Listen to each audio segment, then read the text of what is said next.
देखो गाइस, एक बात तो कंफर्म है कि सिलेबस बहुत ज़्यादा है और टाइम तो बहुत कम ही रहता है।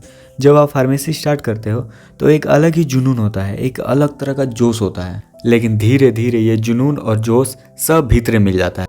देखो यार, फार्मेसी इतना आसान नहीं है, हार्ड है तो है। बाहर के लोगों को आसान लगता है लेकिन इतना आसान नहीं है, क्योंकि इतना बर्डन होने लगता है ना। असाइनमेंट का tension, practical projects, everyday class, viva, attendance, दुनिया भर का टेंशन होने लगता है। और इन सभी बकचोदी के बीच में हम जो स्टूडेंट्स होते हैं उस पर पूरा तरह से बाहर आ जाता है और कम्प्लीटली पिसा जाते हैं।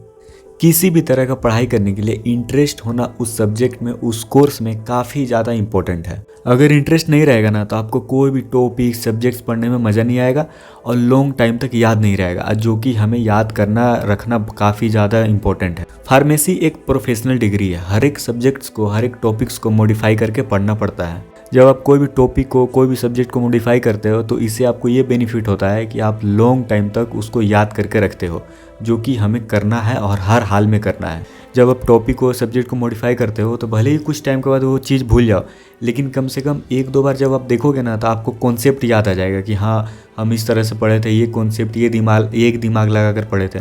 तो कॉन्सेप्ट ज़्यादा इंपॉर्टेंट है। भूल जाओ चलेगा, लेकिन जब तुम्हारे सामने वो चीज़ें आएंगी तो आपको तुरंत याद आ जाएगा और कॉन्सेप्ट याद आएगा, एकदम कॉन्सेप्ट। इसे अगर एक एग्जांपल से समझा जाए तो मान लो एंटीबायोटिक्स का या फिर कोई भी ड्रग का कैटेगरी ले लो, और उस कैटेगरी में जितने भी ड्रग्स आते हैं उनको याद करने के लिए हमें ट्रिक्स बनाना पड़ेगा।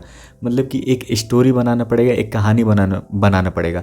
जब तक आप ट्रिक नहीं बनाइएगा, स्टोरी नहीं बनाइएगा, उस टॉपिक को मॉडिफाई नहीं कीजिएगा, तब तक आपको लॉन्ग टाइम तक याद नहीं रहेगा। और याद नहीं रहेगा तो फिर आपको पढ़े कोई फ़ायदा नहीं होगा।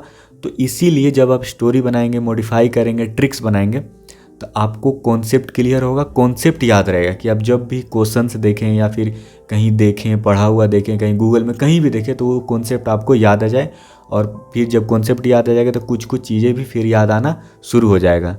और जो ट्रिक्स और स्टोरी बनाया जाता है वो हर एक सब्जेक्ट में आप करो, हर एक टॉपिक में करो, हर एक चैप्टर में करो, ताकि आपको स्टोरी बनाते बनाते आदत हो जाए और आप बेसिक भी साथ ही साथ बेसिक भी कंप्लीट करते जाओ। क्योंकि बेसिक कंप्लीट रहेगा तो आपके जो कॉन्सेप्ट होंगे वो क्लियर होते जाएंगे। आप धीरे धीरे कॉन्सेप्चुअल पढ़ना शुरू कर दीजिएगा और आपको बोरिंग नहीं लगेगा, बर्डन नहीं लगेगा। क्योंकि स्टोरी बनाइएगा, मॉडिफाई कीजिएगा तो आपको इंटरेस्टिंग, मज़ा आने लगेगा, एकदम इंजॉय करने लगिएगा। देखो गाइस, अगर अच्छे से समझा जाए ना तो जैसे कि एक क्रिएटर होता है तो वो अपना स्टोरी बनाने के लिए क्या करता है कि कैमरा के सामने आता है और कैमरा को अपना दोस्त बना लेता है। और कैमरा को दोस्त बनाने के बाद वो अपने कैमरा से बात करने लगता है, हर एक चीज़ शेयर करता है। और वो क्या करता है, स्टोरी टेलिंग कर रहा है, मतलब कोई ना कोई स्टोरी बता रहा है, शेयर कर रहा है, और अपने कैमरा को, अपने मोबाइल को, अपने लैपटॉप को दोस्त बना कर रखा है। वैसे ही हमें करना होगा। हम स्टूडेंट्स हैं तो हमें क्या करना होगा कि बुक्स को अपना फ्रेंड बनाना होगा, फिर उसमें स्टोरी बनाना होगा, ट्रिक्स बनाना होगा, और हर एक कॉम्प्लेक्स चीज़ों को ईजी बना के पढ़ना होगा ताकि हमें लॉन्ग टाइम तक याद रखे। और वही तो करना है हमको। By the way guys, I am not a teacher, I am not a educator, I am a story teller, that's it. See you in the next video.